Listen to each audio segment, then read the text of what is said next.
Welcome to the Stoa. The Stoa is a digital campfire where we cohere and dialogue about what matters most at the knife's edge of what's happening now.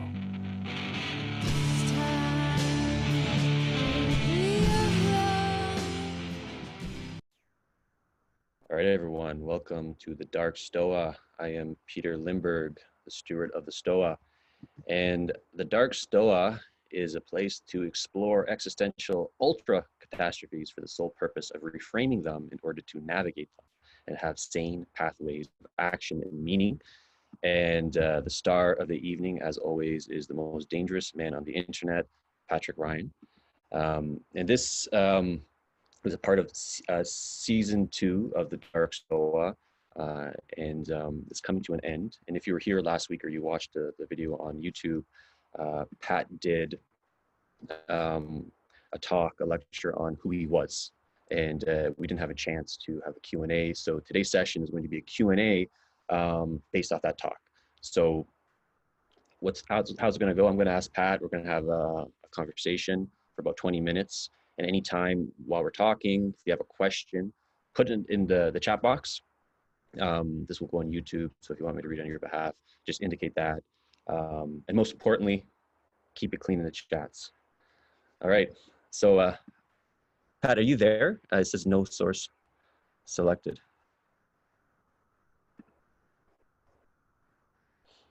You're back. So I'm gonna unmute you. You're good. Good. Okay, cool. So yeah, the question. Actually, someone sent me an email recently, and they're saying, like, Peter, you're such like a good faith, nice interlocutor. How'd you get hooked up with this Pat Ryan guy? And I was being interviewed on a podcast, and someone asked the same question. Like, how do you know this Pat Ryan guy? So essentially, Jordan Hall emailed me and said, check out this Pat Ryan guy. And I was intrigued because, like, if some of you know my work, I do culture war analysis and stuff, and I like categorizing people. Like, okay, this is like somebody from intellectual dark web, is a new atheist, but I couldn't categorize Pat Ryan, and I love it when I can't categorize somebody. And when I was talking to Pat about this, he said, I think you said to me something along the lines is that by design, you're not meant to be categorized. So I think this may be a good place to start, and then we can go in kind of some of the stuff we touched last time. So what do you mean by that, by design? Sure. So I hate identity. I hate it. I've seen nothing but problems come from identity. It's the idea that I have to conform to a very specific. I'm sorry, I'm futzing around with a bunch of technical stuff that's interfering with me. I apologize.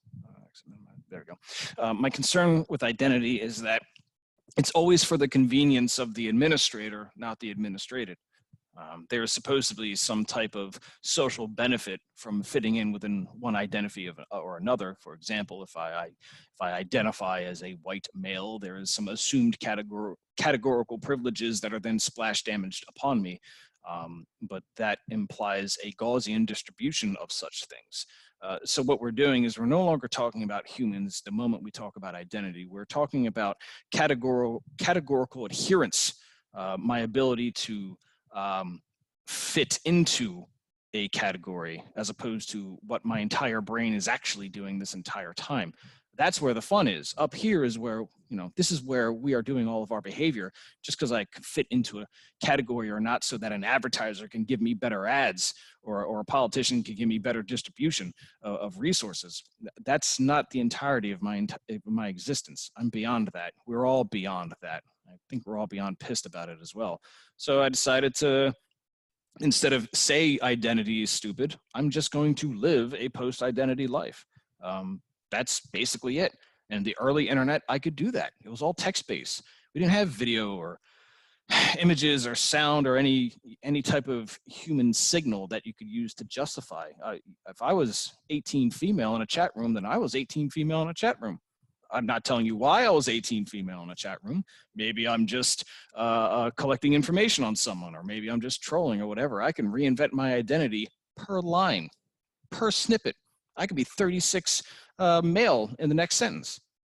This is freedom to me because I am whatever my brain wants me to be at any given moment for any context, and I reserve that right, and it's my right to do that. It's not even a right. It's just, I'm going to do it, period. You have to put force on me to stop me from doing that. And they are trying to do that. They are trying to say, here's the categories you must fit into when you interact on social media. Here's how you're going to get censored for being it. And then this is the content you're supposed to see. And here's a reality tunnel. And there is, I do not like Skinner boxes. I don't like cages. I am a terrible prisoner. I'm the world's worst slave. I just want to have the freedom to be whatever in whatever context that I'm in, just so I can be in it. And so that's how I live my life. And I'm sure it infuriates everyone around me based on all the data that I've seen. But you can't just tell people to be post identity. You have to live it. And so I'm doing my best to live it. And last week you said that you experienced the full spectrum of life by age 10. Could you elaborate on that? Yeah, there are considerable. What's the old? Oh, one second, folks. I got some tea I want to drink.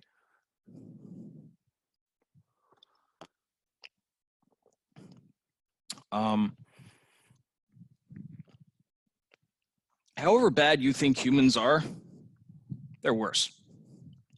Now you can think, well, my definition of a bad human is someone who doesn't conform to my personal category or is adjacent to this other category. And these are nice little heuristics. But let's not talk about the human behavior's accordance to set theory. Let's just talk about human behavior as is. We are the byproduct of 4 billion years of a very complicated game of evolution. Some people say it's fitness, some people say it's psychology, some people say it's energy efficiency. Why not all of it? Why can't all of those be selection criteria? It's very difficult to state. It's very difficult to understand the intention behind life. If we look at life as a function, why it does what it does.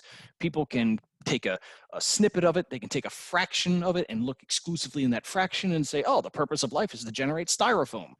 Maybe, that's the old George Carlton, I think George Carlton, one of his jokes. Maybe the earth wanted styrofoam, right? So Carlin, that's right. So when I talk about humans being worse than you can possibly imagine. I've spent a lot of time dealing with being the target of that worseness. And I've spent a lot of my time trying to figure out why they were this way. And this is a difficult thing for people to explore and reconcile with their own personal experiences. They are given bad heuristics, or they're given bad information, or they're given convenient information. None of that was good enough for me, because every time an explanation was given to me about, well, humans are this way because they're poor. Okay, so I'll go hang around some rich people. Oh, they're assholes too. There goes that argument. Okay, humans are this way because they're Christian. Okay, I'll go hang out with some Muslims. Nope, they're assholes too. Moving on, right? So all of these category theories, attempts to understand human situations, completely wrong. They completely failed. They had no descriptive power, predictive power at all, period. End of conversation. I had to look into what life was actually doing, why it was doing these weird, crazy, aggressive, abusive things. Why were we doing this to each other?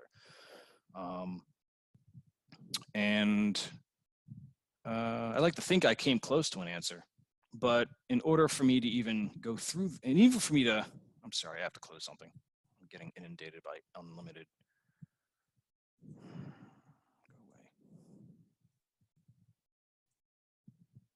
In order for me to even care about that path, I had to have been first subjected to that worseness, and I was. There isn't a domain of abuse you can name that I haven't experienced. You can go to physical, verbal, emotional, sexual. You can go to social. You can go to, you can invent one. I probably got hit by it. That's not me being a victim. That's just me. I've seen the very worst of humanity. I've lived it. I've been a victim of it. I've done it to people. I've abused people as well. Mostly people who deserve it. They don't always get it right. So I've seen what it means to be that way. And the answers on why we are this way are not satisfactory to me. They've never been satisfactory. And so I've been trying to understand it, because once you can understand it, you can predict it. And if you can predict it, you can avoid the abuse. And if you can avoid the abuse, you can actually stop it, because that gives you the time to actually strike back. So basically, short answer is I've experienced all of it. Can you tease out some of the insights that informed you from having that full spectrum of life experience by age 10?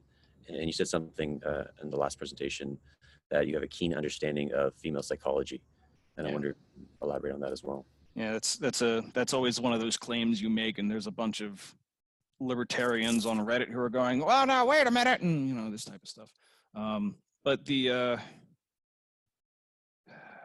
I my mother was a pile of trash. Still remains one, to be fair. She's a walking pile of trash, and she's doing her best to be better. But I had to put her on that road.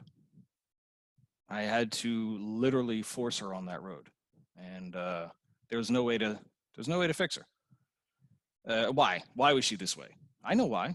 I can explain precisely why she was that way. Her father died. Her father was her best friend.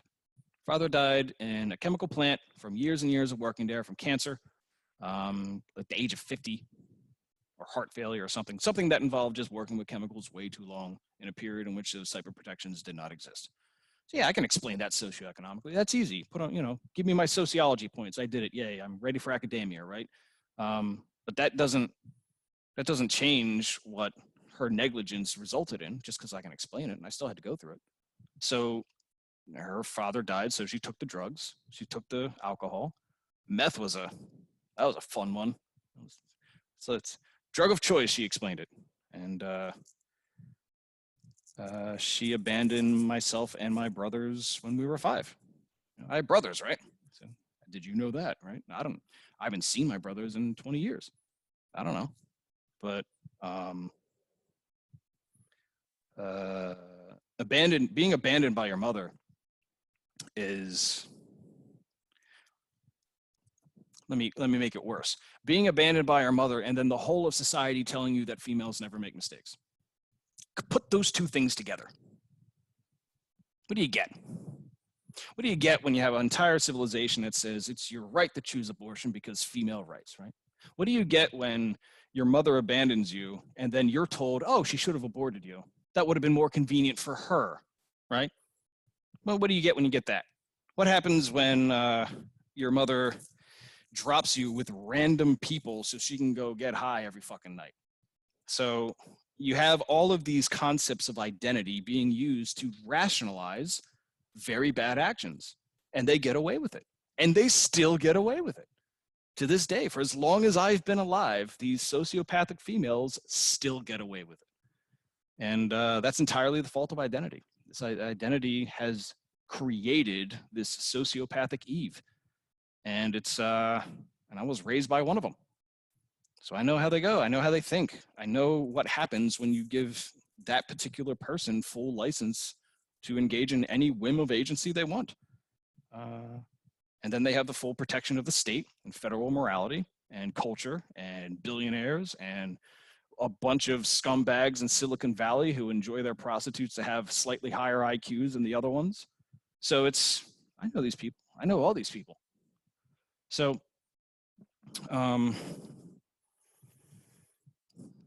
it's frustrating having to deal with that shit, because it's never changed. It's always been that way. And it's probably not going to change anytime soon. In fact, it may accelerate to get worse, because all this stuff that we've done to ourselves in America, we're going to export it to other countries, We're going to export it to Islamic countries, and we're going to export it to African countries, and we're going to export it to China, and we're going to call that liberal democracy. And we're going to say, look how equal we've made everybody. So you're going to see a lot more me in the future, a whole lot more me. I don't know if y'all want that, but we're going to find out.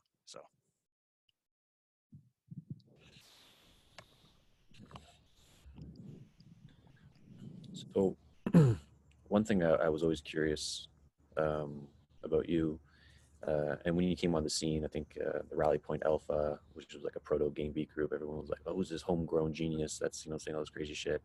There's a lot of excitement around that, and there's always a sense that you were like a lone wolf. this homegrown genius lone wolf type guy. But there's also some mystery. You alluded to some connections. Lee Stranahan, I think. Steve Bannon's boy. So yeah, are you a lone wolf? I have a very loose network of people who, if you put them all in the same room, they'd probably try to kill each other. I run the gamut from the far left to the far right. My network is very vast. I have, like I said, I'm an ex-Marxist, so I have those connections still. And I pal around with what people would consider the far right a lot because of the 4chan stuff. Mostly LARPers, to be honest. But, I have those connections as well. I have connections to countries where they are at war with one another.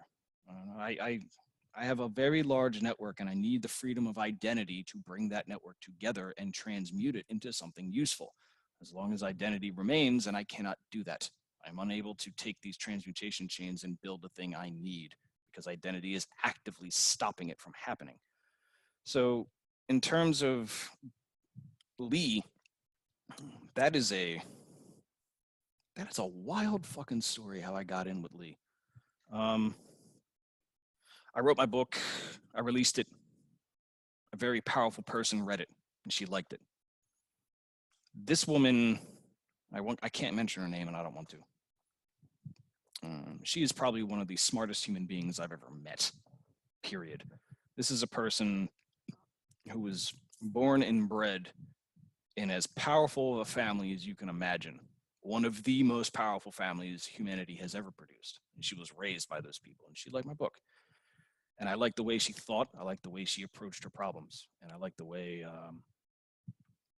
she never lost her cool. I've never seen her lose her cool. And I've seen her in some high stakes, powerful, like, fuck around and you get, you lose millions of dollars type things. I've always respected her, and I still do to this day. And she greenlit my book, basically. She's like, I'll walk you through Hollywood. I'll walk you through all this stuff. This is fantastic stuff. So she was running point for me, and it was great. But the problem here is the first page of my book. That's the problem. Now, as you know, the book is it's my theory on how AI will most likely evolve and how you only need to capture emotions if you want AIs to do what we want them to do. But the first page of my book was a synopsis of the AI figuring out which events were responsible for its own creation. So it's moving between 4 different events, 4 key events that it was able to predict, that if these events change in any other way, then the AI would not have been created to begin with. So it's doing some introspection on its own creation. And all of it was taken from my life experiences. Each character was me in the step of another person. It was another fragment of my brain. It wasn't Pat Ryan, the person you're talking to now. It was Pat Ryan as a priest, Pat Ryan as an arsonist, Pat Ryan as these things, and then merging 2 people together in Pat Ryan plus this octopus, different kinds of perspectives to build these characters out.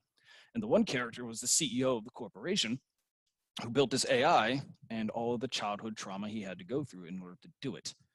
And that first page of that book was my ability to remember as much of the abuse that I went through, the sexual abuse, as much of it. Now, unfortunately, it's blacked out of my brain. So from 5 to 17, it was a blackout. Cognition has a funny way of protecting you.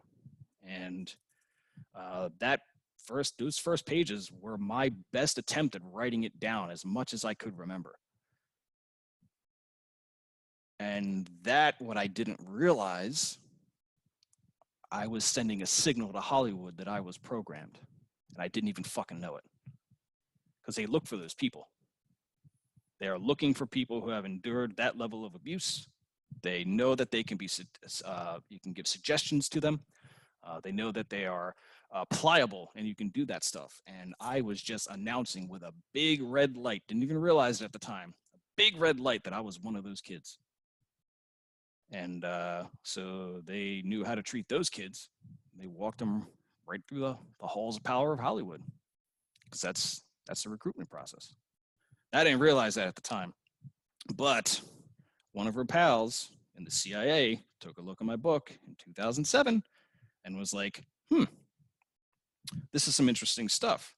We have an epistemology problem. I was like, what do you mean the CIA has an epistemology problem? What are you talking about? Like, how do you even know that word? It's 2007. Like, what is the problem here? And I had like, in a span of a couple seconds, I'm like, epistemology? You have a science of knowledge problem. You're collecting too much data and you can't make sense of it. And he was like, yeah, that's exactly it. And this is 2007. This is right when Facebook was about to go live and right when Twitter and all that social media stuff was going live. They were trying to solve for the epistemology problem of big data. How do you make sense of the noise? And my book proposed an answer. I said, you don't need to collect the data. You just need to collect the emotions. That's it. Once you have the emotions, you can predict people. You can create option trees, huge option trees of entire populations, and steer them and figure out where the markets are going to go. You're no longer predicting at that point. Once you have an emotional map of the human destiny, you don't need to predict. You literally make it happen. You poke this node, which emotionally disrupts this person, which then disrupts this person, which then disrupts this person. And then now you're not predicting the future. You're literally controlling it. You're literally creating it through emotions alone. Now we're looking at this place now where the news is aggravating us and the ads are aggravating us. And guess what? Things I wrote about, they happened. They solved the epistemology problem. They started collecting the emotions. Now they didn't do it right. I never told them how to do it in full. My Neanderthal brains were a key part of that, but I never gave that to them. So from there, I got really good with her. And then I got to meet a brilliant musician who just really got it. He understood it. I have a soft spot for music. And his friend was Lee Stranahan's son. And me and Shane have a very, very long relationship. We've done a lot together, and we've solved all the world's problems by now, I'm sure. But Lee was out there doing his Lee thing, and it was only a matter of time until we started tangling and talking. And I'm on his show every so often. He invites me up, and I was very big in the Gamergate stuff, obviously. So Lee is, how do I put this? When people see Lee in a room, they run.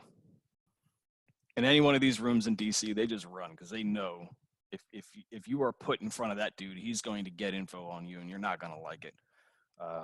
It's not that he's malicious. It's just that he's real good at getting that type of information and juggling it all in his mind. He has an incredible knowledge of information that's just sitting there ready to fire off at a moment's notice. So you definitely don't want to add to that. You don't even get in the same room with that guy if you're not okay with adding to that list. So that's the story of Lee. I got there through my Hollywood connection. So I'm going to share my screen right now.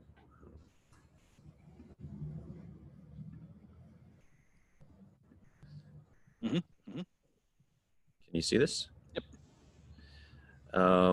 So I was wondering if you could walk us through this again, because I have some follow-up questions. So to recap, Pat was mentioning how he bought a bunch of followers for Milo, and this kind of chain reaction occurred.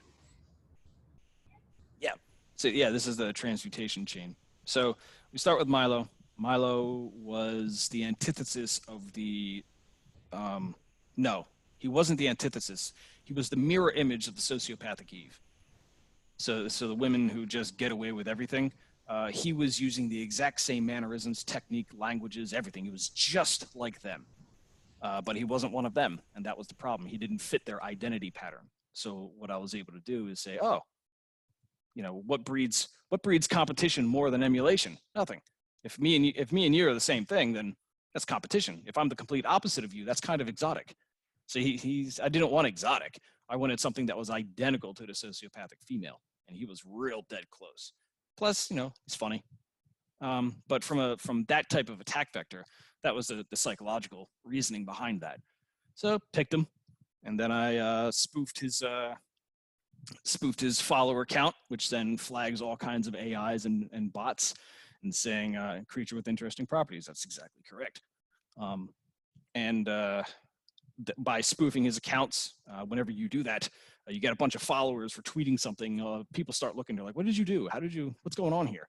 Because that's most reporters don't do that. They don't tweet and then they get like 1 billion new followers. They might get 1 million likes, but who cares? Getting new followers is much more proof of engagement. So, poof, you get the followers. Intercept. I think he was with the Independent at the time. Bannon came in and said, "Yoink, I'll take you," because Bannon's just out there doing culture war. Bannon don't give a fuck. Bannon hates you. Bannon hates me. Bannon hates Bannon. Bannon hates, and he's fucking good at it. You're not going to find anyone who's as good as it as he is. He's a goddamn legend in that. He's amazing.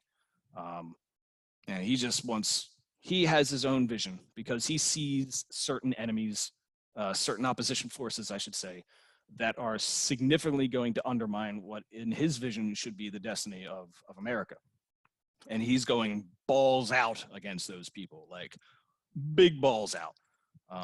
There isn't whatever is on this planet, he can and will turn into a weapon in that fight. There's nothing that can stop that. That's not going to happen. So he gets picked and he starts flexing his culture war muscle. It works really well. I mean, we got the Trump. We know it worked pretty damn well. He was able to do the identity games too through the AI stuff with Cambridge Analytica, as you know. I think he was on the board there for a bit. Then Trump. Oh, Trump. Oh boy. I spent a lot of my life in South Jersey. So we've known of Trump way before all of you.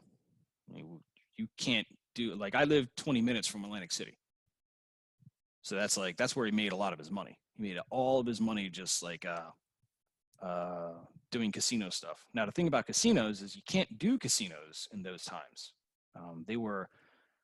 Can't just walk up in a casino and be like, I'm gonna start a new casino. It was illegal. Most states you couldn't do it. You had Atlantic City, you had Las Vegas, and that was about it. You had 2 spots. Now, Atlantic City was formed because of Prohibition.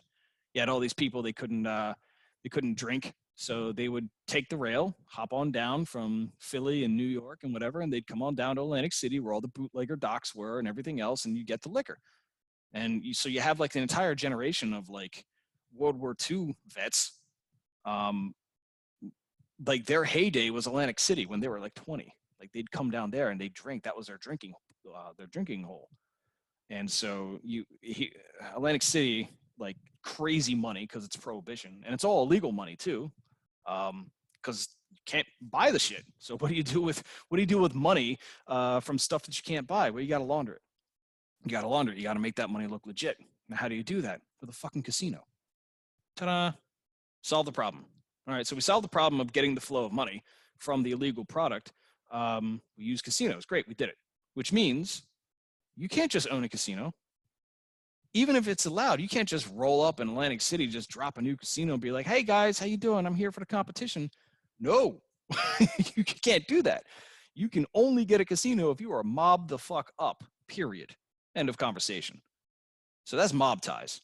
It's also a big reason why I left Jersey. But that's all mob shit. Okay, if we got straight mobster in the White House now, something went wrong, but not for the reasons you suspect. Something went off the rails somewhere. Someone fucked up royally, and they had to put a pit bull in the White House to fix it. So that was a signal to me that shit was about to get hot. I was like, oh, God, they got the mob in the White House. Oh, last time that happened was fucking JFK, I think. So, okay, something's going on here. And, although we all love the memes about Trump and all the rah hate Trump stuff, there's plenty of that for days. You can do that until you're bored in the face. You won't get any closer to actually what's going on, but at least you'll be entertained. Then Al-Wa'id. He's the guy that I'm sure most of you don't recognize in the middle. The Arab in the middle. He is Al-Wa'id. Al-Wa'id, God. Al-Wa'id was one of the wealthiest people on the earth. He was a major holder of Citigroup, I should say. He was one of the largest single owners of shares of Twitter. He was oil money. And the other thing you got to remember about Al-Wa'id is that he was trying to be Peter the Great of Saudi Arabia. So Saudi Arabia is still doing its we have all the oil money, so we don't have to actually update our culture thing. And so they're still very much Iron Age culture mentality. And plus, their holy site, their religion, a lot of the holy sites of that religion are in that country. So that country is kind of predestined to be a very important theological construct in and of itself. And so the people live those lives, and a lot of Islam lives those lives as well. They look at Medina, they look at Mecca. They have those stories about Muhammad. And Al-Wa'id was effectively trying to be Peter the Great, where he was trying to modernize Saudi Arabia and make it more liberal and make it more Western friendly. And he made a lot of friends in the West by doing so, primarily a lot of Democrats, especially through Citigroup. One of the woman I told you about with my book, well, her family was Citigroup, big time. So Al-Wa'id was doing some dumb things in the name of trying to make Saudi Arabia progressive. And you can rationalize that. You can say, well, I'm gonna make my country modern. I'm gonna make them free. I'm gonna make them, these Western values, right? And you can get in a lot of trouble doing that, and he did. The thing is, when Trump got elected, and there were not a lot of people who were happy about that, and Al-Wa'id was certainly one of those people, because he may or may not have done some really dumb things in the name of trying to modernize Saudi Arabia. So the Las Vegas shooting, which was one of those weird events where it happens and then everybody forget it happened. Like, oh, we're just going to shoot up 600 people, 600 Americans in Saudi Arabia, and then disappear all the witnesses, the footage, and everything else. And just, I don't know, just, well, what shooting? What are you talking about, right? Well, the shooters were firing out of his penthouse. Now, you can't just go into an oil sheik's penthouse and just pop rounds off. It's just not a thing. You don't just accidentally, I'm just going to pick this. I'm going to pick this suite. Fuck it. Kick in the door. Shoot up these windows that are crazy bulletproof. Bash them out and just start popping Americans. I'm going to do that, right? Your chances of landing on his property to do that is slim to fucking zero. There's no way. There's no way you would accidentally just happen to be in his suite popping off rounds. Not a thing. So shortly after the Las Vegas shooting, this dude loses his entire extended family. So there are a lot of people who decided to say, you just can't kill Americans. We're going to kill you. And that's what they did. They rolled up his whole family, shot him in broad daylight, interrogated a lot of them. They hung this dude upside down for 6 weeks in the hotel and beat the shit out of him. And at the end, he was forced to cough up $6 billion and possibly ownership of Twitter as well. So he goes down. He got ganked. And that's when I realized, oh God, it's that bad. It's gotten that bad to where you can take down someone who's worth $18 billion and get away with it bad. You just can't whack that dude and his friends and walk away unscathed. He gets to spend his whole life plotting revenge against you. The only reason you can do that is because he fucked up. He fucked up bad. And there's a lot of people who either wanted him down or were willing to abandon him when it was his time to get answer for what he did. So again, you just can't whack billionaires and get away with it. They got the resources to exterminate your genome from the planet. And they've done this. So for him to get hit like that, whew, boy, that was a mega signal. That was a huge signal of how fucked the world was. You just can't get away with that. So how does that lead to China? Well, China needs oil. That's it. China needs oil. How do you get a modern country without oil? Well, you're gonna make solar panels. You're gonna make solar panel tanks. Gonna have electric powered jets. Give me that plant-based. Give me that plant-based helicopter. Right. The weapons of war. You can't. There's no environmental equivalent of those weapons of war. Elon Musk isn't out there making hybrid tanks. It's not a thing. So I need oil to be modern. There's no way around it. And where's all the oil? Well, it's not in China. It's in the South China Sea. It's in the Arctic. It's in Siberia. It's in Iran. It's in the Middle East. It's all over the place. But what about this oil? Why can't you just go into an open market and buy it? Well, it's a cartel. It's OPEC. OPEC has price controls on oil. You can only buy oil that is priced in American dollars. And when you do that, what you're doing is creating artificial demand for the US dollar. So our wonderful little utopia, the socialist experiment that we've been doing, and it is socialism. It's socialism for the rich and the poor simultaneously because we have gone that batshit with it. This is not funded by our productivity. This is not funded by our ability to do exports. This is funded exclusively by the artificial demand of the US dollar. Full stop. That's it. And where does that demand for the dollar come from? Well, it comes from the demand of oil, which is priced in US dollars. It's a reserve currency. The more the world modernizes, the more oil they demand.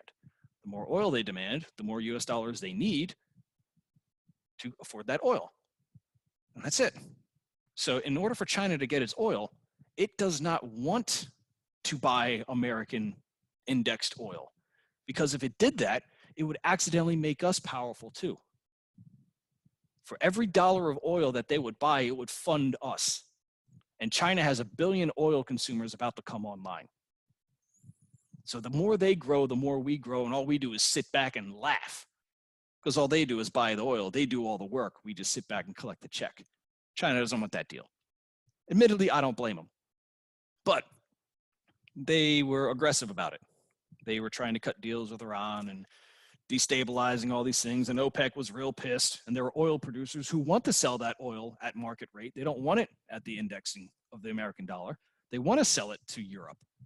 Americans were paying like $4 a gallon. What's Europe paying? Like $12? $12 a gallon right now? Chinese will pay $9 a gallon for it. They'll happily pay that price. Oil producers, they want that. They don't want to sell to America anymore. And so what happens when you step out of line? Well, let's look at Saddam Hussein. We know what happened to him. Let's look at Gaddafi. We know what happened to him. An endless, never-ending war for 17 fucking years. For my generation to be the soldiers in, by the way. So if the 20% of us that were aborted, if you managed to get through the slaughterhouse of the female vagina, then you had the opportunity to go die in a war. Great, awesome. Or come back with fucking mental problems, or who knows what they're doing to you. So great, excellent, cool. Thanks for the pipe ride. Life is great. Ugh, what a mess. But this is all because China wants oil. And China does not want to buy American oil because it would accidentally empower us. And I knew that walking into this game. The first thing I researched extensively was the petrodollar, because it was after 2008. I needed an explanation because Marxism failed, as I said in my previous message. And I didn't get into the petrodollar during that because that's literally its own slide, because I'm still going on about it and I still haven't finished yet. So I knew the petrodollar was the key to explaining a lot of this behavior that Marxism just could not explain. And so I wrote about it. Zero Hedge cited my work 5 fucking times about it. So I'm pretty credentialed, guys. I took it seriously. And I know that China did not want that oil. And so they were going to step up and step out of line and do wild shit to get that oil. And eventually they were probably going to piss off or embolden the people who made China what it is, which leads us to our next character, which is Henry Kissinger. And I explained that history pretty extensively in the last episode, so no need to focus on that. But if you start going after Kissinger and friends, you're going after establishment. And if you go after establishment, it's one thing to wipe out, it's one thing to hang a billionaire for 6 weeks upside down and kick the shit out of him. It's another thing to make trillionaires disappear. Making a trillionaire disappear results in war, guaranteed every time. There's no way around it. That's why robotic nationalism is so important, because in order to take out a trillionaire, they have people have kill switches, they have dirt on everybody. The kill switch of a trillionaire is a destabilized planet. You kill one, it's war, period. So how do you dislodge trillionaires without getting the rest of us killed? Because we're just human shields to them. So how do you do that? Well, I need a war that doesn't kill anybody. Robotic warfare. Once you put robotic warfare in play, yeah, now I can touch trillionaires. Now I can get them off the game too. Poof, away you go. Fuck off. Because those are the people that are actually stopping us from getting into space. And there's no other way to address them. So transmutate chain all the way up to whacking down the specific trillionaires who have stopped us from taking the stars. So that's what this transmutation chain was supposed to accomplish. So far it's working, but that next part's going to be fucking ugly.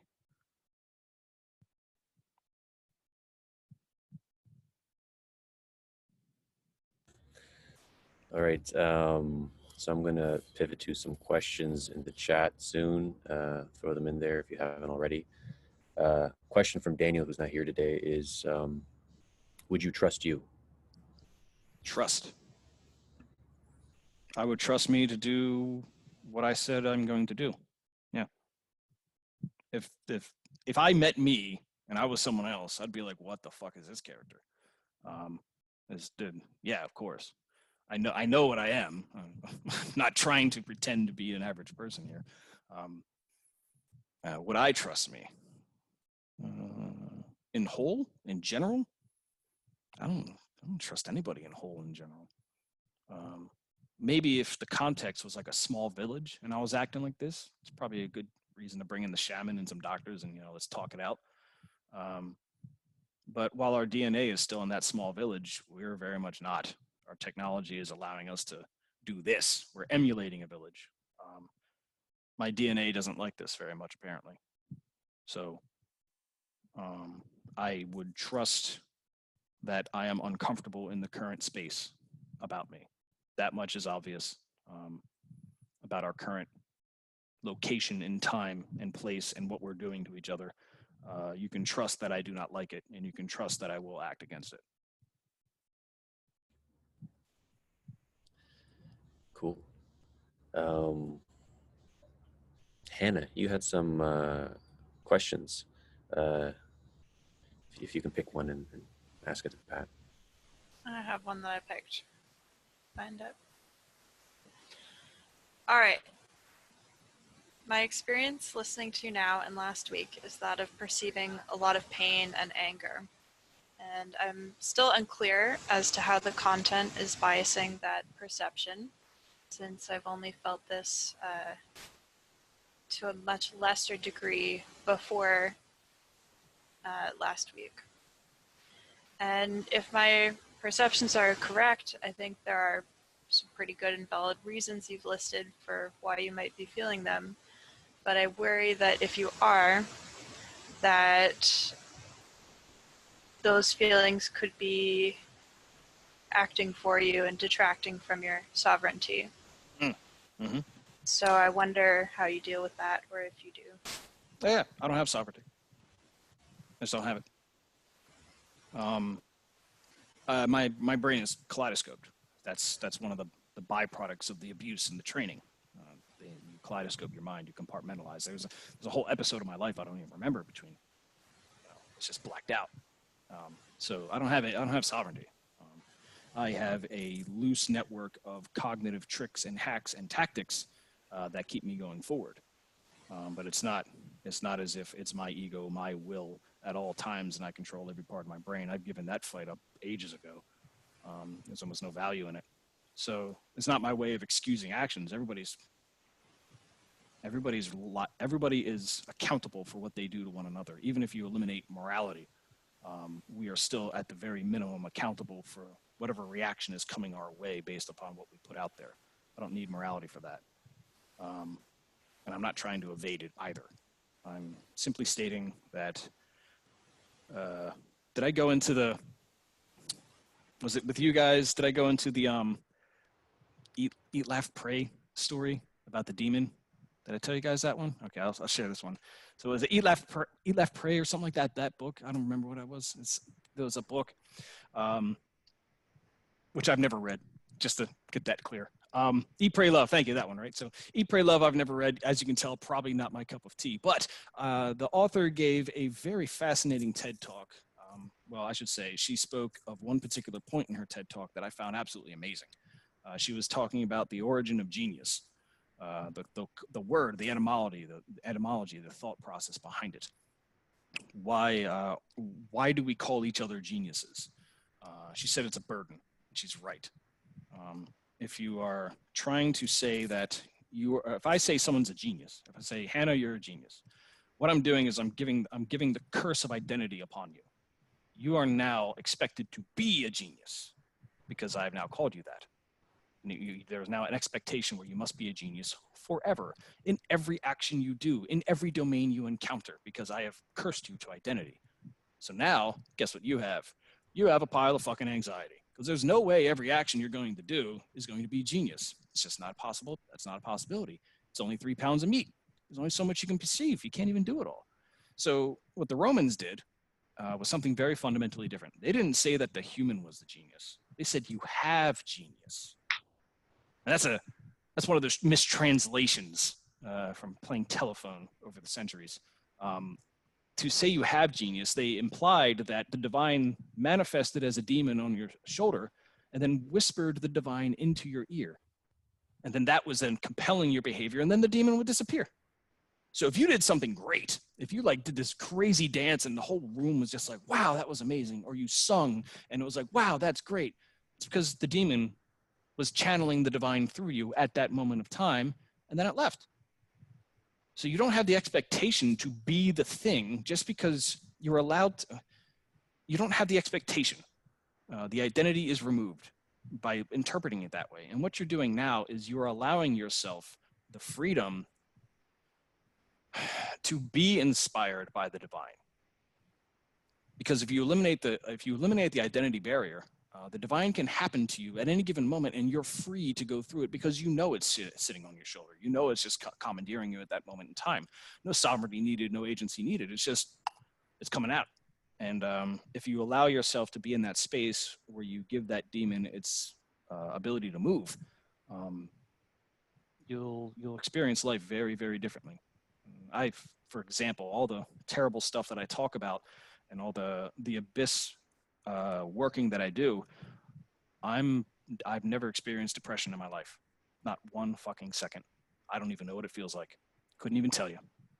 I have a lot of anger, and people can say, oh, that's depression. But I've never sat down and said, oh man, I don't have the will to do this thing. I've had an abundance of will because I have anger. But that's me also. The key to that is to just say, I'm not an identity. I'm not a genius. I'm not these things. I am whatever. I'm not out here trying to control my brain and micromanage it. I have the agency to be inspired by the divine. That's an important part of who I am. And so anyway, that's what I do with the anger. That's why you may be perceiving it, because I let the divine channel through me whenever it has to. And I don't attribute that to my personality. It's just one part of it. I got to follow up there. That was a really great TED Talk. But she used the word daemon, your guiding spirit, and you kept saying demon. Yeah, sorry, mistranslation. Yeah, I'm curious, do you distinguish between the two, or do you think there's multiple kind of energetic forces that influence us? I think when it comes to that, it could be external divine. It could be the divine of cellular memory as well. Like take the adaptation of the cell, the DNA. All the lessons of evolution are encoded at the geometric level. Whether it's a DNA helix, whether it's a cell membrane, all the lessons are there in a geometric space. And that geometric space changes over time to adapt to different configurations and whatnot. So to say that the divine can only come from outside, that's not true. It can also come from the cells. So the cellular structure is a lesson. It's not just you. I mean, technically, a cell is the only thing that's actually alive, and everything's derivative of that.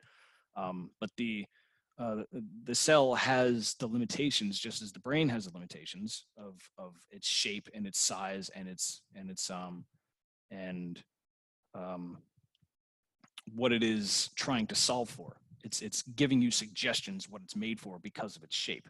And so when those shapes, they carry, it's not memories, it's the wrong word, but they carry, God, I don't want to, I'm just going to anthropomorphize it, right? So it's whispering.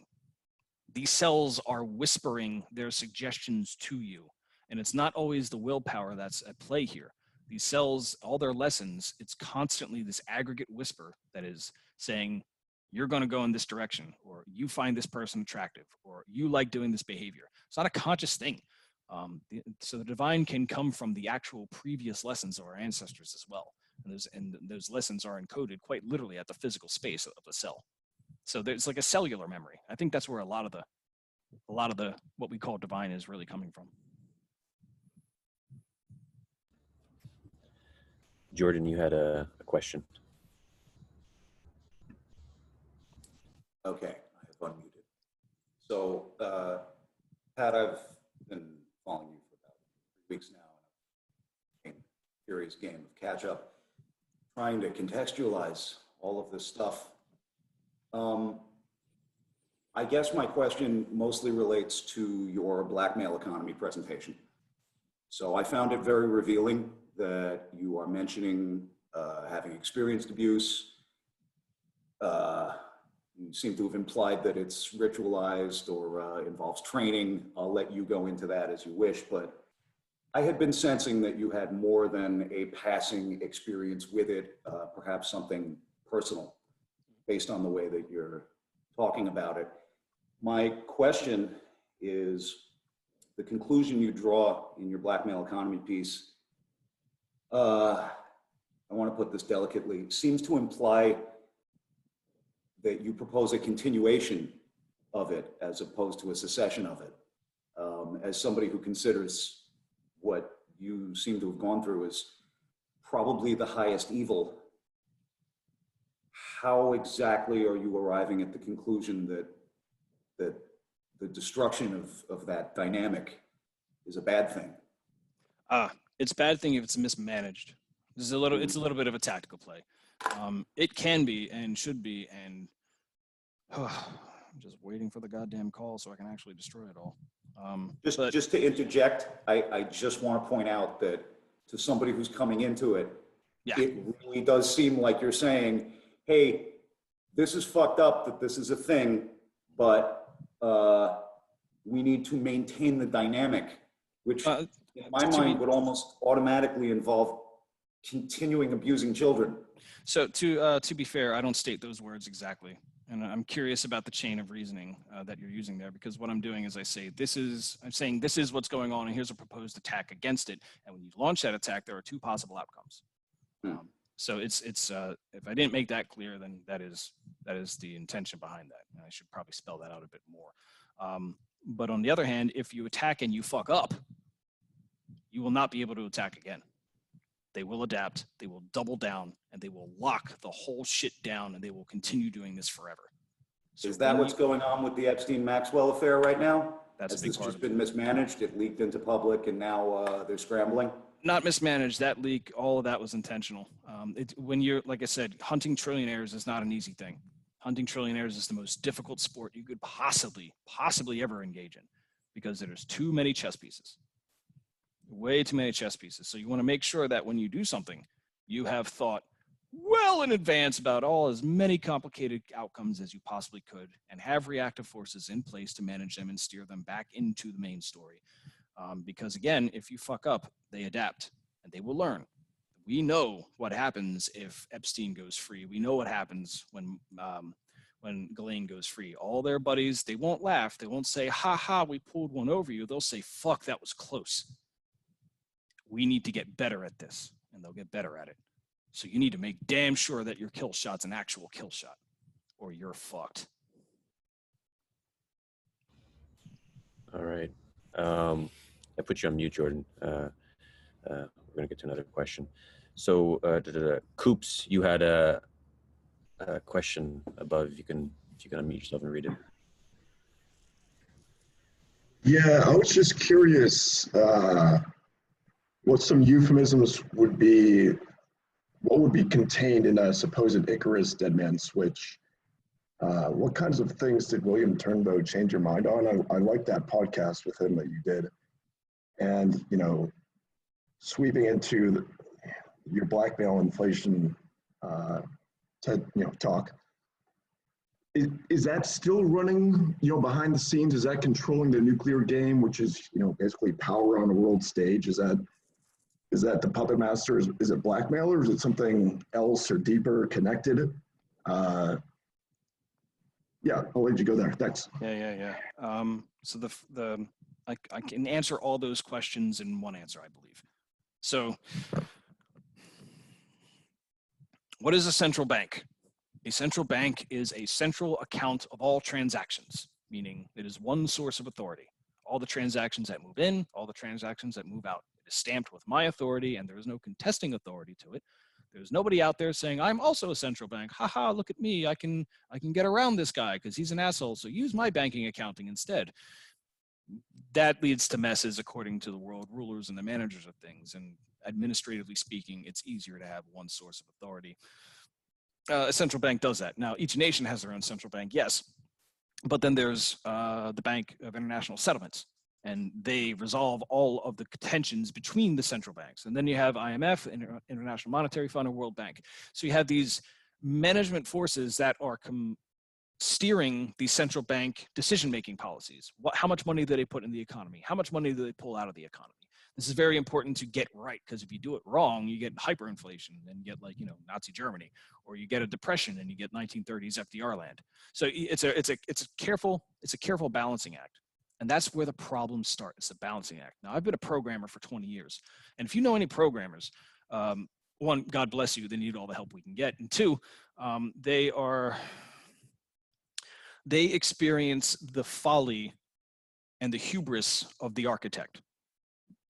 That's their job, where the program has very simple rules, has maybe 20, 30 rules, but you can build these infinitely complicated variations from those rules. And application is a massively complicated beast, where you deal with a lot of exceptions and a lot of rules and a lot of these sorts of things, and you're on the hook for every line you write.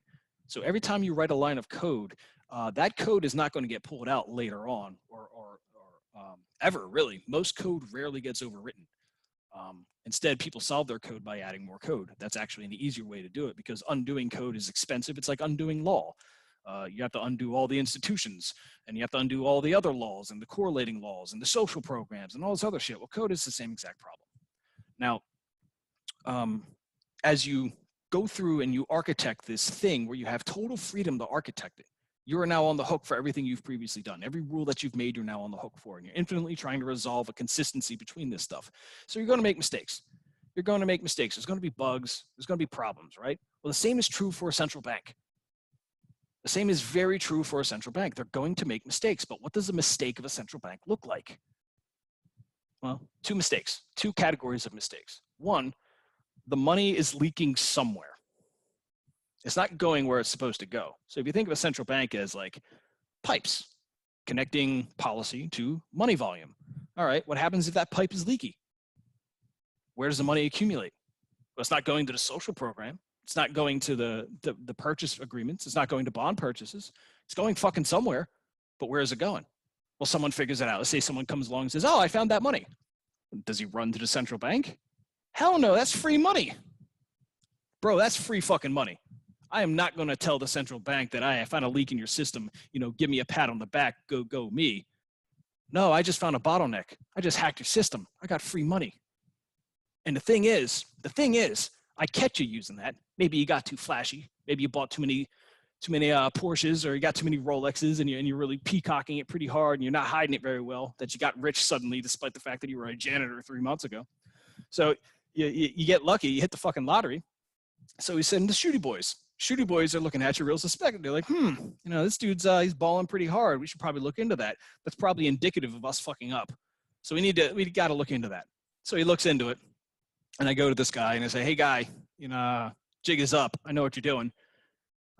He says, oh shit, you're fucking up my free money here. Now, if he wasn't properly prepared or wasn't properly defended, he has to, serve time in prison and that type of shit. But if he has blackmail on people, blackmailing a central banker, politician, actor, athlete, corporation. He ain't going to jail. He's not going to jail. So that person figures out the leaks in the central banking system, and he can't be taken out of it. So you have a parasite. This is how you create a financial parasite. The parasite sits there, sucking from the mistakes of the architects, pulling all the money out, spending it however they will. And how do they rationalize it? They say, well, we won't be too greedy. We'll put the money where you intended to send it, but we're going to take our cut.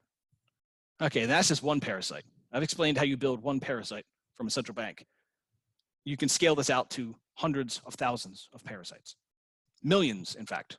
Millions doing the same exact shit. Taking these inefficiencies of the central banking system and lining their pocket with it. Now, eventually, if you have too many parasites, the host dies. So you need to start coordinating the parasites because they might accidentally kill the host too. So instead of arresting these people and pulling them out of the pipelines, which you're not going to be able to do, not mostly at least, you need to change your mode of operation much differently. You need to say, okay, we're all going to have a council of the parasites and we're going to have a nice talk about how we don't accidentally kill the free money supply that we just all stumbled upon in our own ways. So we need, just as there's a central bank, we need central crime. Because that's how you don't kill the host accidentally. So what does that central crime look like? Could be the drug trade, could be human trafficking, could be all kinds of stuff. See, the parasites, they move with this money that's unaccountable. And you need to have something that can absorb all the money that they can't spend because they might accidentally kill the host if they don't. So where do you pull all that money? There's only a few things in the world that can absorb that level of parasite-driven money. There's only, we're talking hundreds of billions, probably trillions a year, probably even more than that. There's only a handful of human organizations that can absorb that level of money, and it's not a corporation. Corporations can't absorb that. Only a state can absorb that. Only a nation can absorb that. Why? Because it's expensive to build a nation. It's part of one of the most expensive things you could do.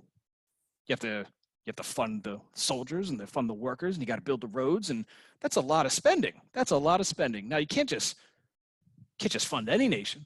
You got to pick a nation that's really expensive to develop. Can't just drop a line to this laundered parasite money to Russia because they have natural resources. They have stuff they could actually sell.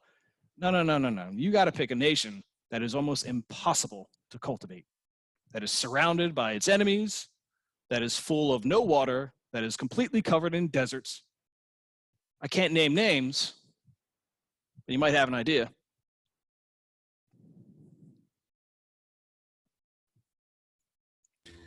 All right, some explosions in the Zoom room right now. So we'll close off with a few more questions. My question is relevant, Peter. I don't even know what your question is. Yeah, so we'll go with Jacob, and then we'll end with Key. So Jacob, you had a question. So everybody plays false sometimes. Or in other words, everyone BS's, right? And that means I BS sometimes. Less and less. But that means, Patrick, you BS sometimes too. Because you're one of us, right? So this is less of a question than just calling you on some serious BS. Playfully, man, I appreciate you. You're a clever dude. I like listening to you. Mm-hmm. But if you face the full spectrum of evil, you don't come out angry. You come out in a whole lot worse shape, or maybe better shape, but you don't come out angry. It's the last thing you come out. Thank you. Is that true? Well, the good news is there is always new layers of human depravity that I have yet to explore. That is true.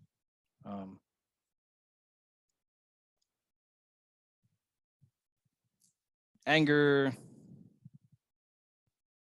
is a fuel. It's a reminder that you have to do stuff.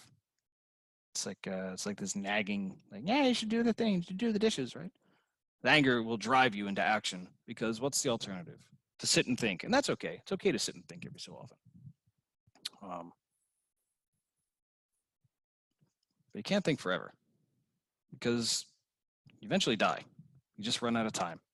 And all of the things that you could have done, you weren't able to do or you couldn't do.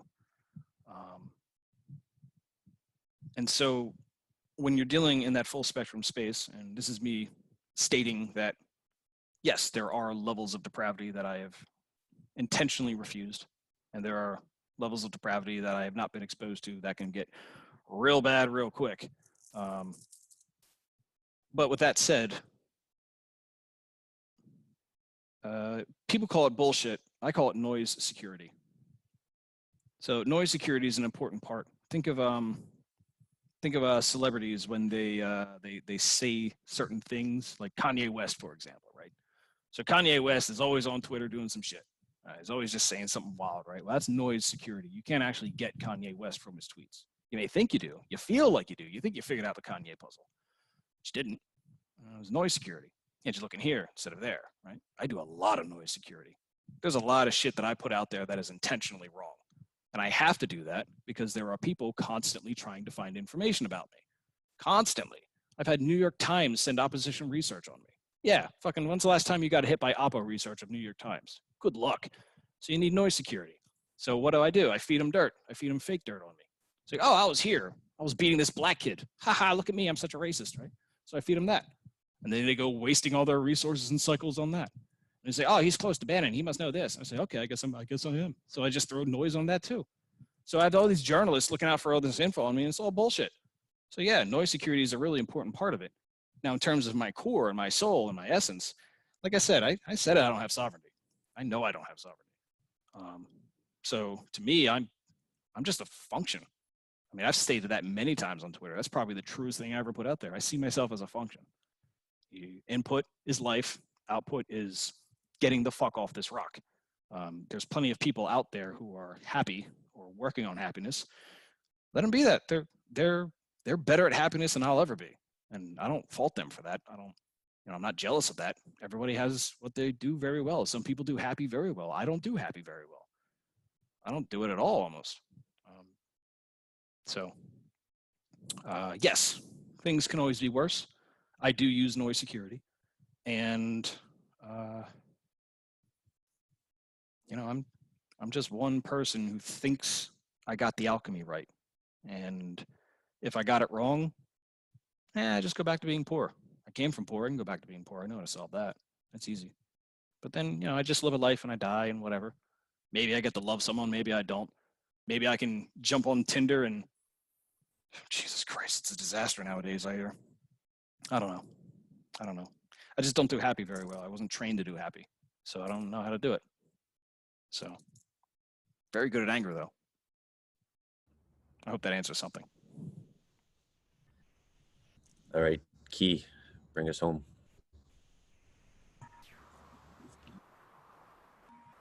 Hi, Pat. Hello.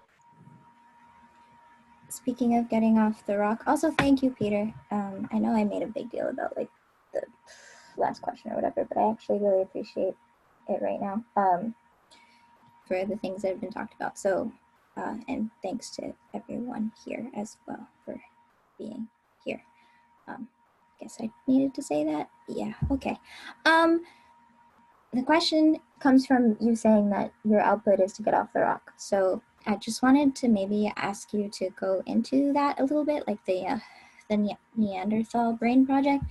So my curiosity in this is because of I'm interested in psychology a lot and the brain itself. So what part of the brain or the biology are you experimenting on? And the other part was, Mars 2020, wow. How do you feel about it? Yeah. That's the first question. That's the first time someone has asked me about the brains. Amazing. I've been doing this like 20 episodes in is the first actual Neanderthal brain question. Because we keep drinking every time you I mention. know. Okay.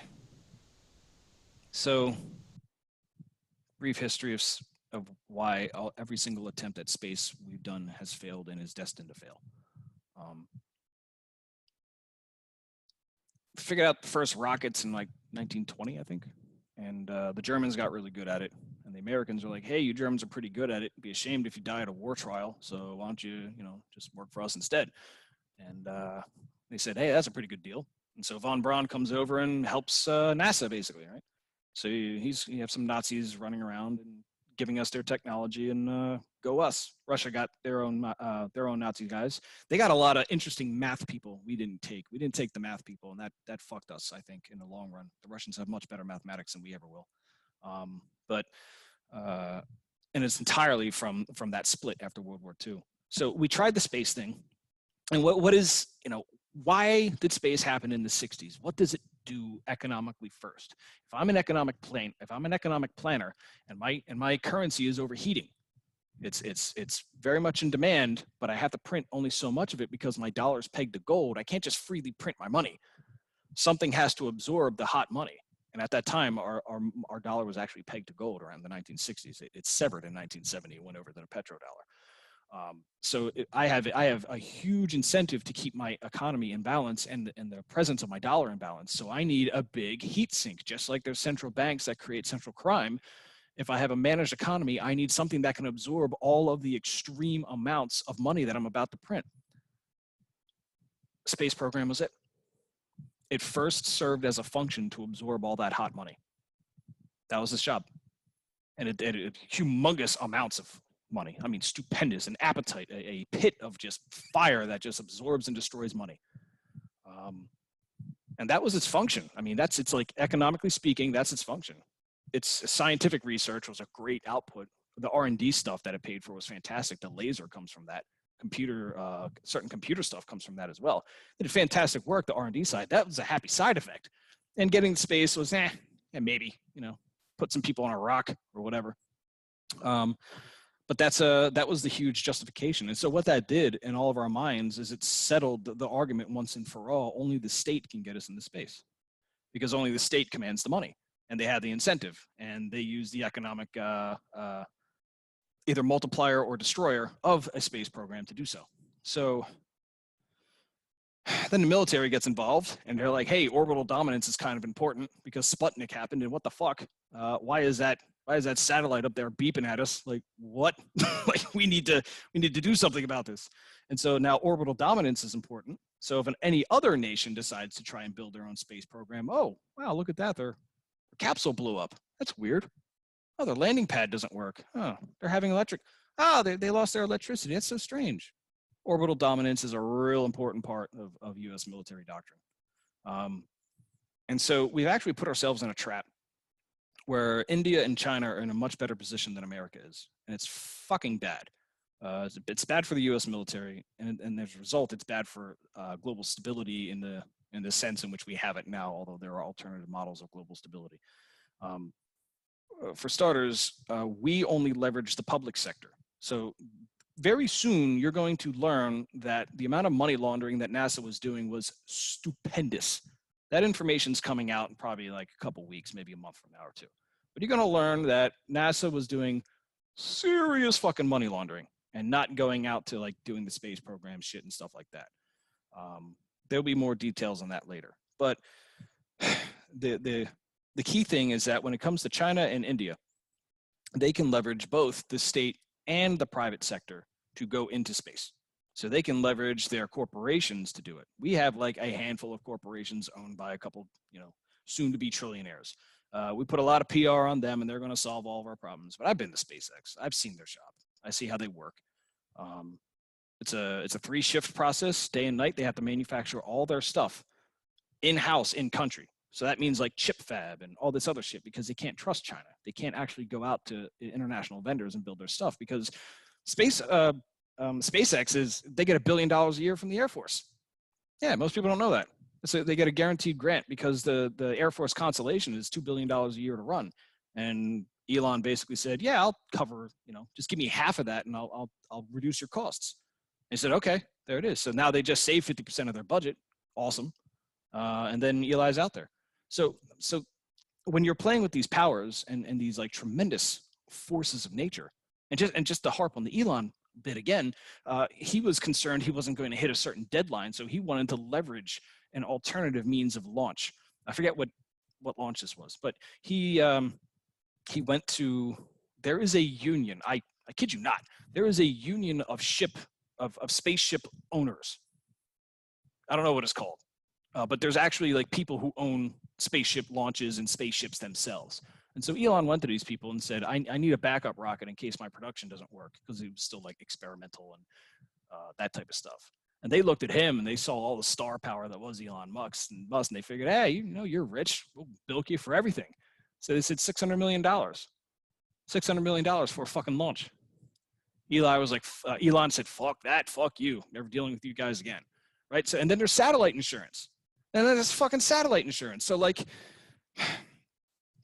Elon Musk's number one play at dominating space is to intentionally blow up his ships.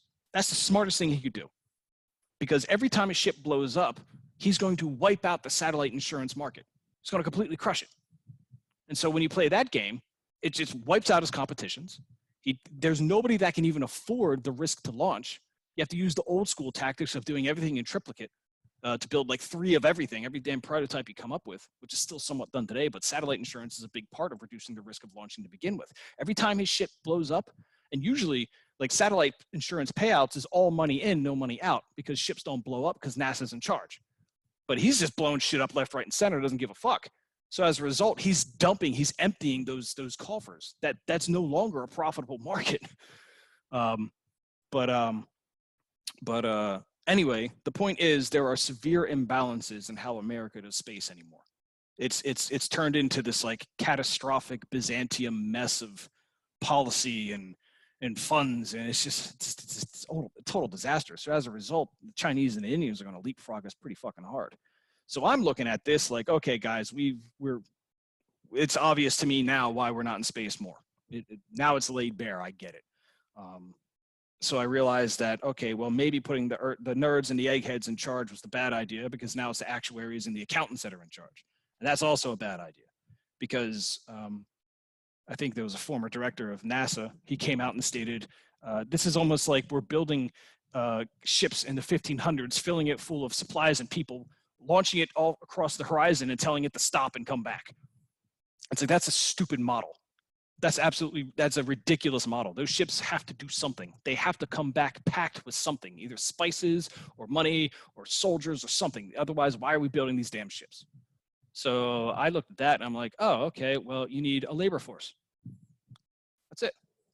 Once you have a labor force, you can take space. Now there's profit in it. There's one asteroid. It's flying around. It's about 100 million tons of platinum. It's worth $4 trillion dollars. That one asteroid. That's it. So if you were able to field the labor force that can go get that asteroid, you have just fundamentally changed capitalism. You have changed capitalism in a way that Marx cannot even envision.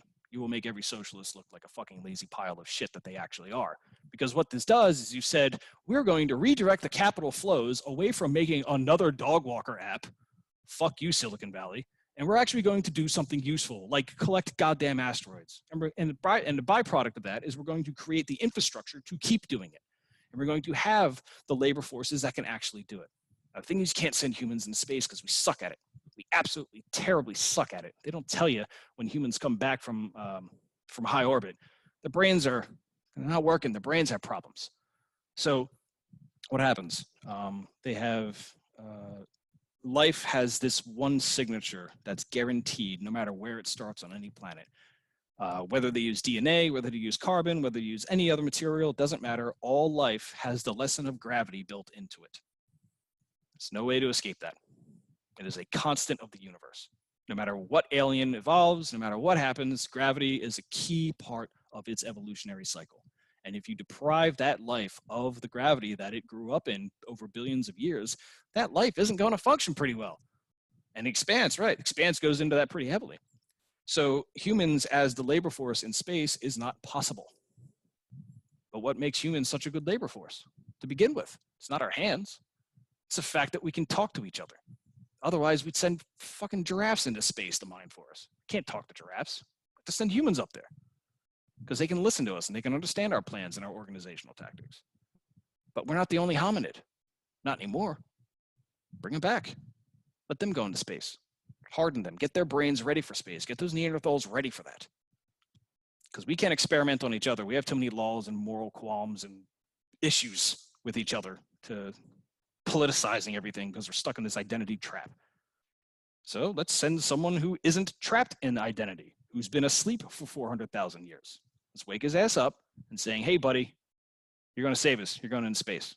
You're going to be the labor force. We're going to go. We're doing it. So you solve the labor force. You solve the demand for what space has to offer. You fundamentally change the capital flows of the planet. You can now wipe out trillionaires who don't play fair. I have everything I need. I just need time. And I got to survive all the enemies I've made. So we'll see how that goes. I'll let you know in 4 months. Okay. Yeah, there's that's follow-up questions, but I think it's prudent to end here. So Pat, people are asking, is this the end of season 2? Is there season 3 coming up? So yeah, what any closing thoughts and what's your sense about season 3? Season 1 was exploring the weird future that we're about to walk into. When you start whacking trillionaires and getting away with it, when you start coming up with losing our sentience on Monopoly and all the weird gene tech that's coming. What does that mean for morality? What does that mean for law? It opens up those questions. It doesn't have a lot of good answers, but it certainly does open those questions. The one answer I'm backing is the weirdness of AI warfare at the very end of it with Gnostic warfare, which is the last episode of season 1. Season 2 was going into the what I call the blue church, but it is one of the most predominant factors in preventing that future from happening in an orderly fashion, because they're going to haphazardly, reactively try to stop every step of it along the way. And they've been doing this for a long time. It's almost like autopilot. It's not a plot to stop this type of stuff, but they keep accidentally smothering this stuff in its cradle. And I don't have the patience for it anymore. So in season 2, I lay out exactly how to do that, how to actually get around some of these things, call them out on their operations, how to deal with the Leviathan when it slams into you, how to make sense of Cthulhu-like fucking entities that don't even understand themselves. So season 2 is all of that. Now, there's no rule that says a season has to be me talking and you listening. In fact, that's not something I have terrible experience with. And to be honest, it makes me a bit uncomfortable. I like having an interactive relationship with people. I like people being able to tell me things I don't know or give me perspectives I don't have. Remember, I hate identity. I like being in the real. I like being in the is. So season 3 is not going to be a presentation. Season 3 is going to be interaction. I'm inviting you to my server, everyone here. This is a server. It's a Slack clone. In that server, there are a series of chat rooms that are already opened up. Now, the thing is, as you talk, more of the server will open up based on your interests. So if you start talking about neurochimera, suddenly you'll be brought into the neurochimera channel. And you'll be like, oh, there's the conversation going on here. So season 3 is about discovering the server. How much of the game did I make? How much of it did I plan out? And you got to find it.